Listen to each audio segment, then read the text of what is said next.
Hello everyone and welcome back to another video on the ESC Harry channel.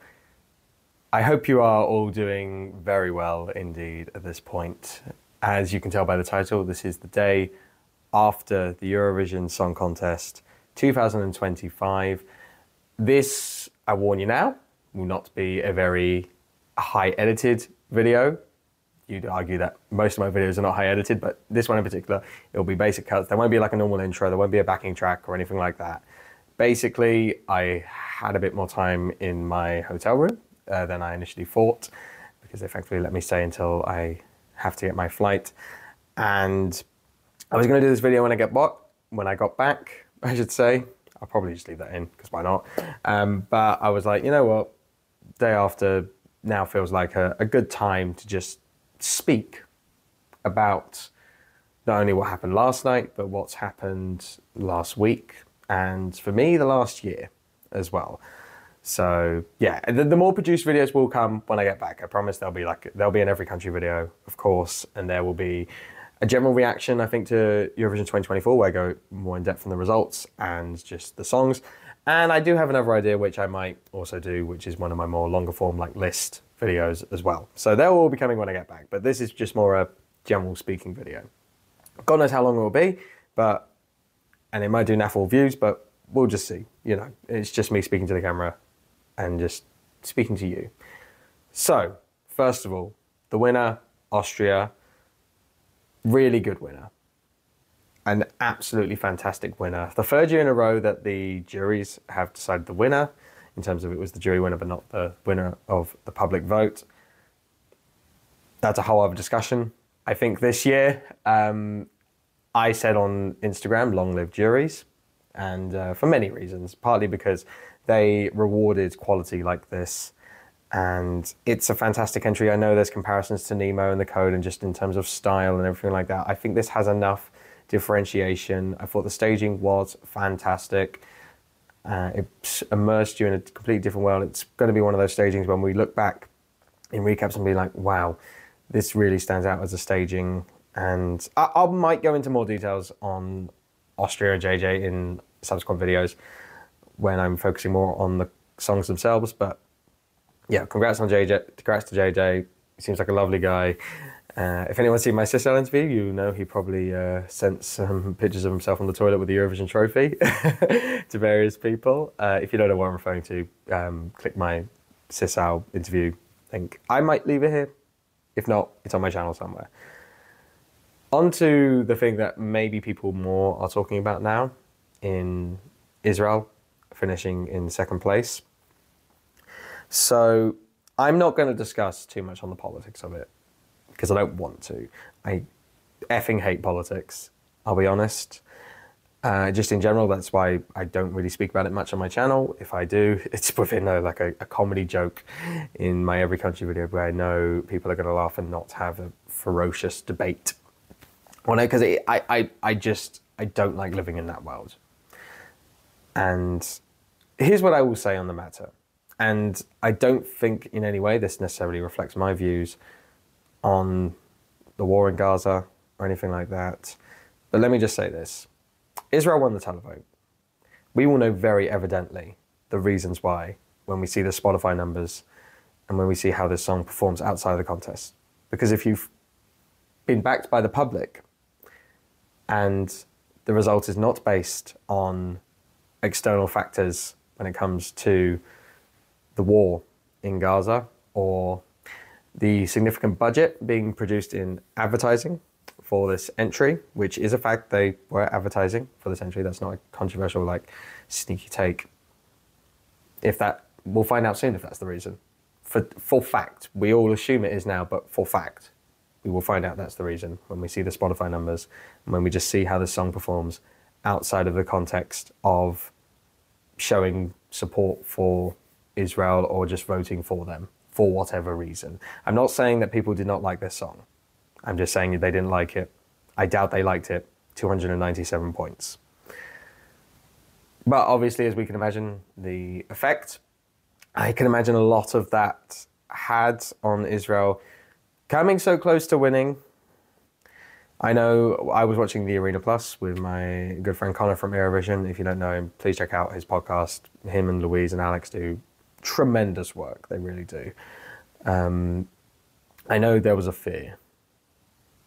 And there was a fear of just...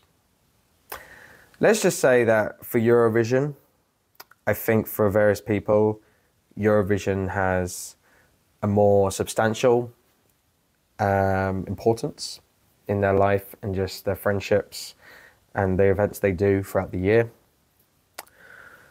It has quite a significant impact on my life. I mean, hell, I found my girlfriend through it, and I found, I'd say, at least 95% of my current friends, maybe 95% of my current friends through Eurovision. And I think it was just the fear of, if they won, what would happen next? We don't know.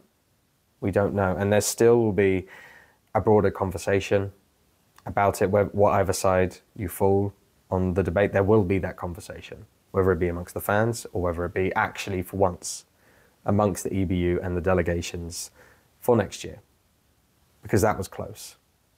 And maybe some of you maybe are happy Israel came so close. I fully appreciate that. I'm nothing if not honest to you guys. I can't say I'm in that field because of various factors. That is the most I'm going to talk about it. If you don't like following my channel now because, hey, I've slagged off Israel, you know what I can do about that audience. You know, that's my thoughts on that. And I think it's something that put a mental state that I didn't like, and just a mood that was hard to deal with. And I think this week in general has been potentially harder and more challenging than I anticipated, just because I think the combination of Georgia not being here was hard. The first Eurovision when you have a girlfriend and they're not there can be challenging, as I'm sure many people in a relationship can attest to, being away from them for so long for something that they equally love. And, you know, I have some amazing people and some amazing friends, but a lot of them work in media, including myself, but they're obviously all on-site press, which means they're busy throughout the day, and I would completely respect that. It's none of their faults or anything like that. And it's on me to find the entertainment and just find myself occupied during those moments. So I think I just didn't necessarily do it as well as I had done in previous years, but hey, that's a personal thing, and maybe I'm oversharing, but meh, I don't care. That's not to say I didn't have people I was able to hang out with, in case they're watching. Like I loved the people I was hanging out with throughout. There's some amazing people, and I'll give a few of them a shout out now, because I think, again, looking to the friendships and the importance of Eurovision, I think it's important now more than ever, regardless of your thoughts on the scenario of the result, to tell people, especially in Eurovision circles, how much you love them and how much you care about them and how much of an impact they have on your life. Because they do. They do for me. I've spent this week with some amazing people. To clarify, I'm only gonna name like the people you might know. I'm gonna say to people personally if they're also in this list, if I don't mention them, so just bear that in mind when I say this list. Like Stuart, for example, Stuart McLean does some amazing work on, you know, the more, if you prefer like more political side of Eurovision, he's your guy.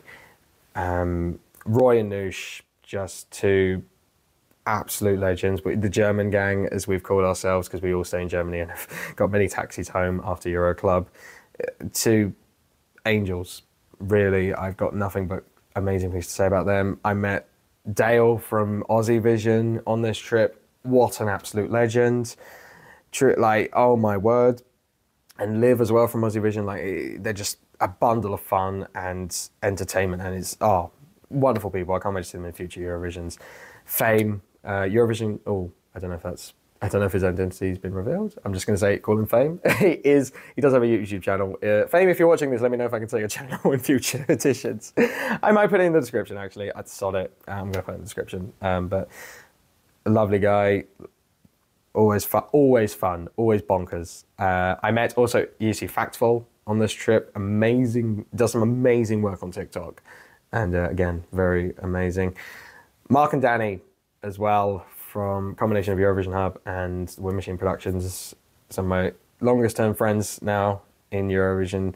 But both watched the semi-finals in the Village. You might have seen them in my reaction videos to qualifiers. Love those guys. Brilliant. Absolutely brilliant. I hope they had a great time as well this year at Eurovision.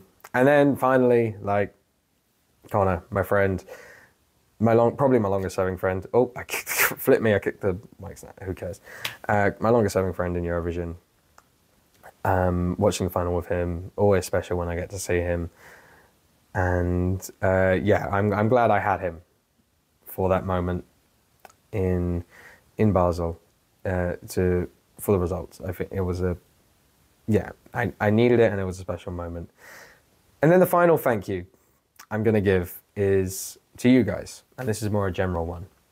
I started this channel last year with a video called Every Country Reacts to Eurovision 2024, and ever since then, the success on this channel has been more than I could possibly imagine. Like, put it this way, when I started this channel, I wanted 1K subs by the end of the year, or by the end of this Eurovision season. I'm on currently 2.9, potentially could get to 3 by the end of my Eurovision 2025 content, by the end of the week. It's overwhelming. It's truly amazing. It's something I did not expect. I did not expect my first video to get 100K views. And to clarify, I'm not saying any of this as a way of me bragging, because I do not get these achievements without you guys watching my videos, sticking with me, and hey, there must be something you guys enjoy watching my content. Hell, I even had a couple of people in Basel say, hey, I know you, you're Harry, love your content, and that is always surreal. It's always surreal. It's a energy feeling, and it's just something that is very, warming and touching. The support and just everything. I want to grow this channel. I have goals for next year on how to make it, and how to make this year even better in 2026 in Austria. So hopefully I achieve those, but I won't be able to achieve those without you guys continually supporting me growing this channel as much as I can. And yeah, I think that's everything. Just once again, thank you guys. And remember, if you take anything away from this video, I appreciate it's long. This probably won't do that well on views. I couldn't care less.